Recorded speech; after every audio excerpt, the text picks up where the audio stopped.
Hey, welcome back to Biz Talk TV. I'm your host, Michael Rager, the Business Guide. I am so excited. Like I talked about on the other side is, oh my God, we got Roland Parker. Roland had the best field trip last week, man. He went out and met with Robert Herjavec with Shark Tank. If you've heard of him, just what an opportunity to go hang out with one of the sharks. But Roland, you've seen him on the show before. I'm telling you, Roland's one of the best IT guys out there. Roland's my favorite guy from Africa. He came over here from Zimbabwe over 20 years ago. He started a great company serving the Katy, Texas market, and it's very important. If you've got IT issues, you need to seek out Roland. He's the best guy in Texas. So Roland, welcome to the show today. Hey Michael, great to be back, and great to be back in Houston. We enjoyed the trip to Kansas, but Houston's a much better city. Well, we caught up to the Kansas cold this week, yep. And so it followed us in. We got that going, man. But man, you went out. You got to meet Robert Herjavec from Shark Tank, and you got to go visit his company, Cyderes. Tell us a little bit about Cyderes, right? Cyderes. What do they do? Why do they do it? And why was it so important for you to go visit? So Cyderes, that was one of Robert's company that he formed with another company, Fish Tech, and it actually stands for Cyber Security Defense and Response. So they now rated as the #1 MSSP. What does the MSSP stand for? Is Managed Security Service Provider. So they do security on a huge level. Billion dollar company, and they do large organizations. And what we wanted to do was have a look at their Security Operations Center. What are the top of the industry doing? And what can we learn from that and bring back and emulate that from the big scale to the small businesses and how it can affect them? Well, when you're there and you're talking to Robert and his staff, what were some of the key takeaways for you? What did you really learn? Well, the biggest thing is, so you've got this billion-dollar company. Mm-hmm. Their customers are paying them like million-dollar contracts to look after their security. And he still says, no matter how much they pay, no matter how good they are, they've got their 24/7 security operations center. But it's never 100%. So you add layers and layers and layers of security and you put your defense.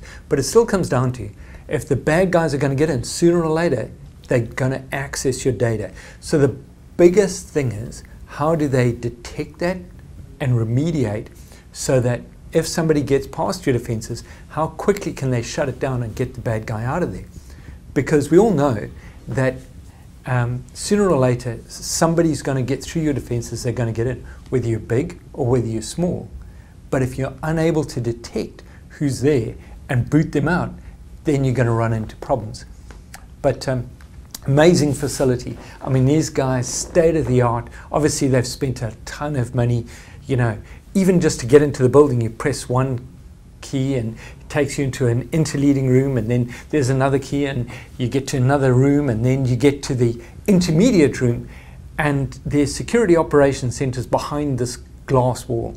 But it's all like a smoked glass, and they put in another key and the glass clears, and then you can see these huge 80-foot by 40-foot type televisions with everything that's going on around the world, and then you've got the guys sitting at the monitors monitoring everything that's going on.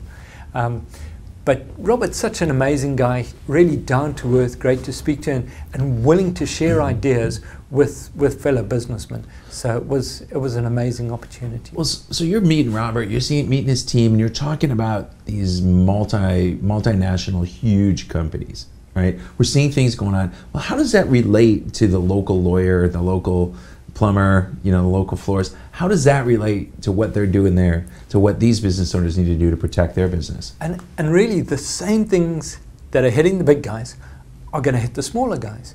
But you've got to remember that these big companies have got these million-dollar contracts of people with tons of people supporting them. And that leaves the smaller guys vulnerable.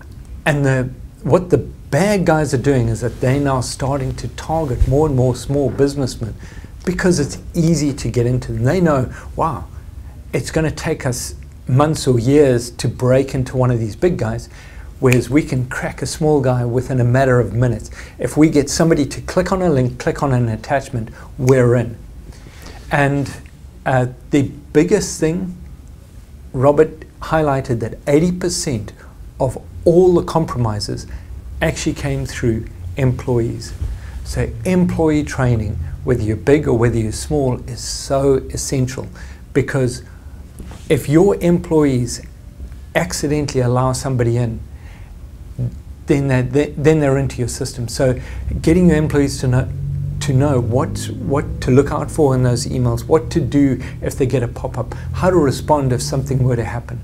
So employee training really is the #1 thing that every single company should be looking at doing. Well, okay, employee training is important, but how often should we be training our employees? Is it daily? Is it weekly, monthly, quarterly? What should that schedule look like? Well, really what you want to do is having like an ongoing program. So we've got things in place where they'll do their annual training, but then they have regular pop-ups. And what we also do is we do the simulated phishing attacks. So that goes out unknown to the employees about once a month, and we get to see who's clicking on the links and attachments. So we can say, okay, Joe down the corner, he's the guy that's letting them in. Let's give him more training, and he's got to do that training before you carry on. And of course, the next big thing is don't let your employees use their own devices. If they're getting email, if they're doing any work, if they're accessing any company data, it's got to be on a company-issued locked-down computer or cell phone. If you don't, you're opening yourself up to so many vulnerabilities, because you don't have any way of monitoring what's going on with that computer. So if they then downloading something, they let the bad guys in, and then they jump onto your network, they're opening up your emails, you're actually making yourself so vulnerable. Whether you're big, whether you're small, employees should only have company-issued devices. They've got to be locked down. You've got to be secure. Oh, I love it. It's we teach your business to fish, but it's not in the way that you're helping your people fish for sure. We want to see who's taking the bait in the office and moving on. But I want to ask you one more question. I think it's important here. We're coming into the holiday season. What happens? Does the potential for cyber attacks, especially with these small business owners, increase when we get into this holiday season? Because we've got everything going on. Black Friday, we got Christmas, we got all this stuff going on, and we're getting ads and ads and ads. What's happening? How do we take special precaution going into the end of the year? Yeah, so the big thing is you've just got to remember there's going to be a lot of pop-up ads, there's going to be a lot of emails, and there's sometimes the temptation is, wow, this sounds really good. So you've got to slow down, really read it, and you'll quite often see it might say it's coming from Amazon or one of the big box stores, and you hover over the link that it's telling you, and you can actually see, wow, this isn't going to Amazon, this is going somewhere else. So you've got to be really careful, because the bad guys know everybody's going to be shopping. There's going to be Black Friday specials, there's going to be Christmas specials. So take your time, really hover over the links, look at the attachments, see where the email's coming from.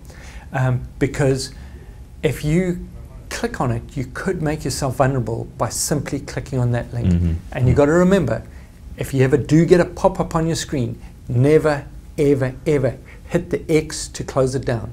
If you hit the X and it's a fake X, your machine is going to be infected, game over. Control, Shift, Escape. It'll bring up your task manager, end task, close it down, and then do a disk cleanup. You do that, you're safe. You hit the X, game over, baby. I'm telling you, you better send me that, because I got to remember not to do that. I mean, that's a game changer for sure. In a lot of ways, not hitting your X. So X doesn't mark the spot there, right? It just gets you in trouble. Well, hey, man, that's some great information. Roland, tell everybody how to get a hold of you. They can get a hold of us at impresscomputers.tech, IMPRESS computers.tech, or they can phone us at 281-647-9977. And talking about hitting people, I'll tell you a very funny story. Robert was saying how he met Kevin O'Leary, and he had just sold his business back in the early 2000s, and they were doing the equivalent up in Canada, at Dragon's Lair, something like that.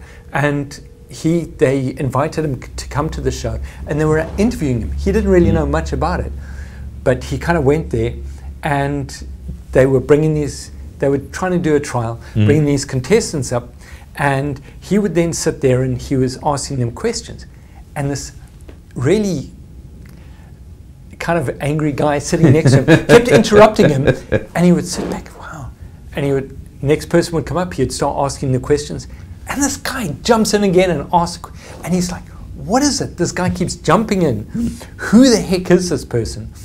And on the third time, he jumps up and he says to the guy, hey, listen, if you interrupt me one more time, I'm going to take you outside, I'm going to hit you in the mouth. And the director says, okay, stop. These are the people that we want. And that was Kevin O'Leary and Robert Herjavec. And now we know them as Shark Tank, and they still have an interesting relationship together. Yeah, Mr. Wonderful can be Wonderful. He can be kind of pressing, man. I know we both had the opportunity to meet him. He's a great guy. You know, congrats on meeting Robert, and thanks so much for coming back and sharing your story. I can't wait to see you in the next episode that we're together. I always love having you in the studio. So this is Michael Rager, your business guide. We're going to be back in just a moment.